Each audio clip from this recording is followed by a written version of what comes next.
Good morning, ABM. So for our synchronous class today, we'll be tackling about accounting books. So as an ABM student, you have to be familiar with the different books that you might use in terms of accounting.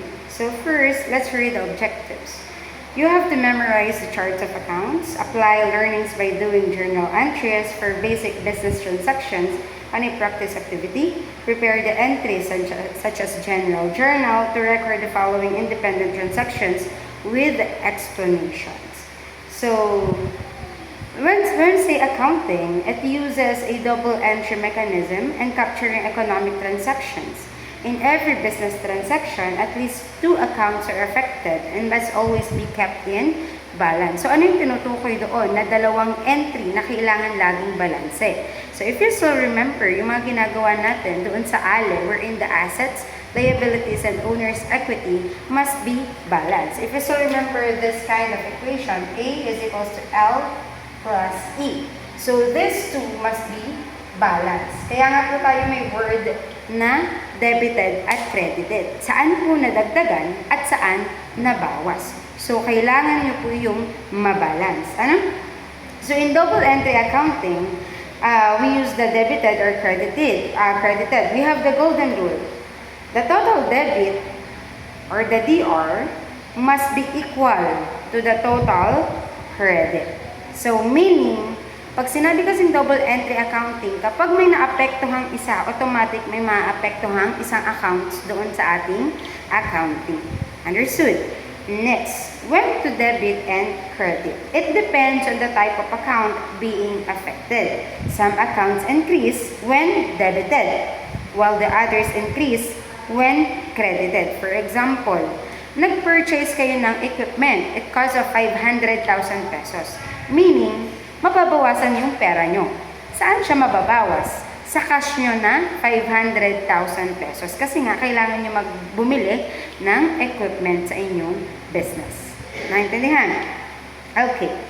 In accounting, we have these two different accounting books. Accounting books are records used by businesses to record all financial transactions. Lahat ng ginagawang transactions for every minute of transaction in every business as kailangan naka-record yan. It could be in a scratch, tsaka nyo siya ililipat sa isang mas malinis na accounting book. So, ano-ano kaya yon? The first one, we have this so-called journal. Journal is an accounting book where all businesses transactions are recorded for the first time. Meaning, for example, kung kayo po ay nag-take notes, ito yung pinakamabilis na example. For example, sa teacher, nag-explain. Kayo ay nagtitake note. So, meaning, medyo magugulo pa yan kasi nga maraming mga informations kayong ilalagay. Meaning, at first hand, journal ang tawag sa accounting na pinagsusulatan ninyo ng financial transactions. Each journal entry shows the date of the transaction. So, huwag kakalimutan. Of course, yung date. Kailan naganap yung financial transaction na yon? Ano-ano yung mga accounts na affected? Ito ba ay cash? Accounts payable ba? Accounts receivable ba? Depende po yan. Next, the debit and credit amounts. Dito sa side yung debit, sa kabila naman yung credit. Kaya naman automatic, kailangan natin gamitin yung inyo pong columnar sheets. In journal, we have these two subtypes of journal. We have the first one, general journal. General journal refers to the primary accounting record used to record all types of business transaction that do not belong to any special journal. It serves as a main book for recording infrequent, adjusting, correcting, and miscellaneous transactions. So, lahat ng hindi nyo ina-expect na magkakaroon ng financial records or transaction, kay general journal po yan papasok. Naintindihan? Contrary to general journal, we have the so-called special journal. This is an accounting book designed to record specific types of frequently occurring transaction. It simplifies the recording process by grouping similar transactions into separate journals, making bookkeeping more efficient. Paano po yan? Minsan may makikita kayo na sa bawat book or accounting book A, B, C, D, E, F hanggang letter Z.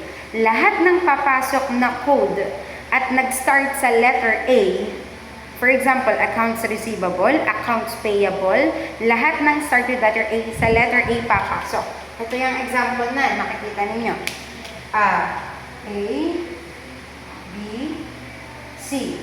Lahat dito papasok accounts payable, accounts receivable, and then letter D, kung may papasok man na accounts dyan, letter C, yung mga cash, ganun po. Ano? So, doon yung mga example na papasok siya. Okay. In special journal, we have this 4 subtypes. The first one is the cash receipts journal. It is a special journal used to record all transactions involving cash received by the businesses regardless of the source. So meaning, from the word itself, cash, lahat lang ng sinasabi na cash, doon natin siya ipapasok. Meanwhile, kapag cash payment naman, contrary kay cash receipts, kasi kay cash receipts, automatic pumapasok na pera. Meanwhile, kay cash payment, yung lumalabas na pera. So, doon natin siya isusulat lahat kay cash payments journal. Sa sales journal naman, lahat ng transactions na related sa benta, doon natin isusulat kay sales journal. Meanwhile, kay purchases journal naman, lahat ng papasok na transaction regarding sa pagbili. Purchasing of equipment, purchasing of goods sold, lahat yan kailangan sa purchases of journal po nakasulat or naka-encode. Naintindihan? Okay, these are the example. Para mas makita nyo, you may visit the PowerPoint uploaded to your Google Drive. Ano po, ito yung magiging gagamitin nyo para makagawa kayo ng general journal. Kailangan yung date, huwag kakalimutan kahit walang year. Next, the account titles, debit and credit. Siyempre, huwag kakalimutan ang header. Okay. So, since meron tayong journal, hindi naman pwedeng mawala si ledger. Si ledger po is an accounting book where all journal entries are transferred and grouped according to their specific accounts. Ngayon, kanina, di ba, yung pinakamadaling example natin na nabanggit is kapag nagno-note-taking kayo. Ngayon, sinasabi nyo, ma'am, magulo pa po itong sulat na to, kaya naman sa bahay ko na lang ililipat sa mas malinis na papel. Meaning, kay ledger, ganun din po. Kung kay journal ay medyo magulo pa yung mga accounts at financial transactions, kay ledger, mas maayos na siya kasi nga, nag-group nyo na according to its similarities, according to its differences. Ano? So, dun po natin yan ilalagay. And tinatawag din po si ledger as book of final entry. Kasi nga, doon na yung pinakang last destination niya. Naintindihan po.